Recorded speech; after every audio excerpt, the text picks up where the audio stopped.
Ray, Yes, sir. first event of the season, wasn't the most exciting event, but Right. it ended with Excitement? Yeah, excited with that. What were your thoughts? To your point, yeah, we kind of started off a little bit slow, and as the night went on, it got better and better. So, it just tells us that the second round is going to be even better.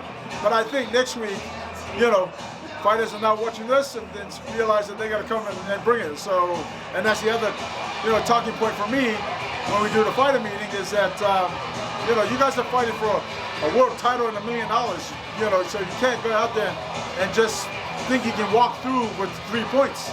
That's not going to happen, you know what I mean? So, we'll see. What were your thoughts on the main and co-main event?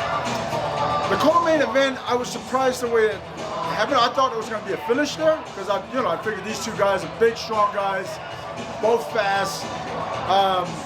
But to Robert's credit, he understood how dangerous Thiago is. So, and like he said in his interview, he wanted to display more of his ground as well in this fight so that people can understand, or the fighters in the division can be put on notice so that, so that it doesn't matter where the fight goes, he would, you still come out on top. And I gotta say, he did that tonight. Now, to your point again, it wasn't like the most exciting fight, but I guess he did what he did to win, right? Brendan called his shot. He wants Mobley in Manchester at the end of the season. I mean, is that the fight that's building towards it? Why? I mean, obviously for him, he knows that one of those big losses for him was Mobley, right? So he's going to want to get that back, especially being that he's the champion, or defending champion at that. But Brendan looks amazing tonight against, and I got to say, there were some really nice low kicks, and I was impressed because the fact that he was able to switch from southpaw from orthodox to southpaw and still get off the kicks that he did. There's only very few people that can do that, and he did it, at 100% tonight. 3 former UFC fighters went down to PFL fighters. Is it kind of just there's more dialogue that not the best fighters are in the UFC anymore? Well, I don't want to say anything about. Listen, I got nothing but love and respect for the UFC, but there's a lot of fighters all over the world that are good fighters, right? And some nights are good nights and some nights are not. And so, again, listen, the UFC have some great fighters. We have some great fighters, and and the guys showed that tonight. You know what I mean? I'm just wondering if you can give us an update on the super fights. What do we have to look forward to for that super fight series? That's still in the works, so I can't really comment too much on that, but that's still in the works. Do you know, do you have an approximate time frame when we might see an event? I believe that, we were thinking of somewhere after the playoffs, which is August, late August or so. And can you give us an update on Kayla Harrison? Is the plan to have her on one of those cards? Yes, absolutely. Yep, she's definitely on one of those cards. And speaking with Kayla as well, last night we spoke with Scott Coker, who said that Cyborg is not re-signed with Bellator yet. So there is still a chance that she could re-sign somewhere else. I'm wondering if that's still something you guys are interested in, if you've had any talks with her. Oh yeah, no, absolutely. Listen, Scott is a good friend of mine. But, it's one of these things where I'm not sure exactly where the negotiations is with Chris Cyborg. And of course, if she becomes a free agent, then 100% we would love to have her. And can you also give us any kind of an update on another big free agent, Francis Ngannou? We heard that he was talking with you guys. That is correct. We have been, we've had a few meetings with Francis, and those discussions are still going on. Obviously, there's a few other things he also wants to pursue, which is boxing. And he knows where we stand with that too. So, it's all positive, should I say, right? And I guess my last question: if you were to sign him, would you see him kind of be in one of the more super fight type cards, or would you hope to get him into a tournament? To be quite honest, I would love to have him in the season, right? But again, I think it's no surprise he's a pay-per-view kind of guy, right? And so, yeah, I think that's kind of up to him, where we go with that. But listen, if he decides that he wants to be in the season, love to have him in the season. And I guess I have one more. What about Jake Paul? When can we see Jake Paul fighting in MMA? Well, yeah, no, Jake, I think he's made it clear. Well, I'm not sure if he's made it clear, but I know for a fact that Jake is, still training MMA, and time frame wise, I think either late this year or early next year sometime. Yeah. Overall, what was your take on tonight's event? You were at a brand new venue. There was, the really good crowd, the support. Just give me overall it's the first show of the season, so all in all, it was great.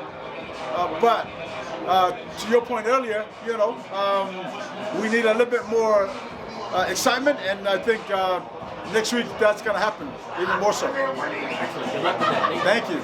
Was there one fighter maybe on the undercard that really stuck out to you? Well, there's a couple of things. There's a couple of fights that stuck out, but for the wrong reason. I thought the judges made, on 2 fights tonight, made the wrong call. But, I'm not judging the fight. But clearly, the audience also thought the same, right? So, unfortunately for those guys, and Jacko, for example, Christoph Jacko he just pulled me aside just now and he says, hey boss, what's going on? I thought I won that fight. I said, I thought so too. Unfortunately, I don't judge the fight, right? So it is what it is. So and that kind of screws him with the point. Right. Going to see, what? Well, I mean, where he's got to go now is, come back the second round and look for a finish. Because that's the only way he's going to look to get into that playoffs is by earning 6 points. So, I hope that he's going to look back on that and make some adjustments and come back stronger. How happy were you with the Chris Wade fight and Bubba that the replay showed and they put him back in that position? Even relieved that the referee caught that so well and on the spot did such a great job handling that situation. Right. I agree. I thought at first I thought he got hit with the knee. It was a legal knee, but on the replay it clearly showed that it hit him in the gloves, kind of just below his chin. So it's a legal shot. And so I thought the referee did a great job. And you spoke about the strength of the PFL fighters, what they're able to do against UFC fighters. But on the flip side, the UFC guys that are making their debut here and they're starting, did their value drop any night? Did their stock drop any night? Especially talk about Jocko. You thought he won.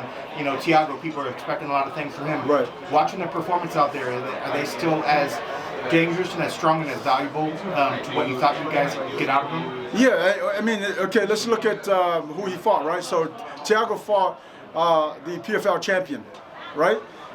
And if you look at the PFL champion's road to victory last year, he finished almost everybody. And then we came up against Jocko, who's still a very dangerous fighter. And we saw some of the things he tried in that last round because he knew he had to catch up. That being said, I think they were expecting more of a stand-up fight. You know what I mean? And that itself didn't present itself. And so he was forced to grapple, and unfortunately he came out second best. In saying that, Thiago is still very dangerous, So, yeah, I mean, again, he's another guy in that spot where he's got to come out second round and really, put it on somebody and trying to earn those points to get to the playoffs. That was Marlon Moraes' 6th stoppage loss in a row. Where does he go from here? That's a very good question. It's a very good question because, I had spoken to his team as well, and they said that he was still hungry and still ready to go. But not taking anything away from Brandon. I mean, Brandon looked amazing. Brandon looked amazing, incredible.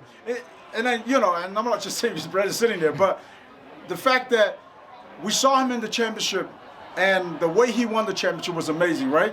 He came out, defended a few takedowns, kept going, putting things together, and what we saw in the championship round, we saw tonight. You know, so like I said earlier, there's only very few people that can switch from an orthodox position to a southpaw position and still be able to kick as clean as he does. So, you know, that's coming from, you know, a kickboxer myself. You know, so I was impressed. I thought Brandon looked amazing. Thank you, Ed. With Marlon and his 6 losses, like, is that something where you might pull him out of the season and bring somebody in to replace him? Well, I mean, that's a discussion I got to sit down with his team and talk about. You know, and talk about that. You know, again, I don't want to pull him out. You know, so it's because, you know, technically, like, listen, if he got knocked out cold, like the last fight, then I probably would seriously think about pulling him out. Tonight, Brandon again, you know, again he fought an amazing fight, fought a smart fight, stuck to his game, and was able to. I mean, nobody's actually stopped Marlon with low kicks, and he did. You know what I mean? And that's saying a lot because Marlon comes from a kickboxing background himself. He's a former world kickboxing champion himself. So, yeah. So. I don't want to say that's possible. I mean, that I would do that, but I would have to talk to his team and kind of get their feel on it and see what they say. Awesome. Thanks, Ray. Thank you. Thanks, guys. Appreciate it.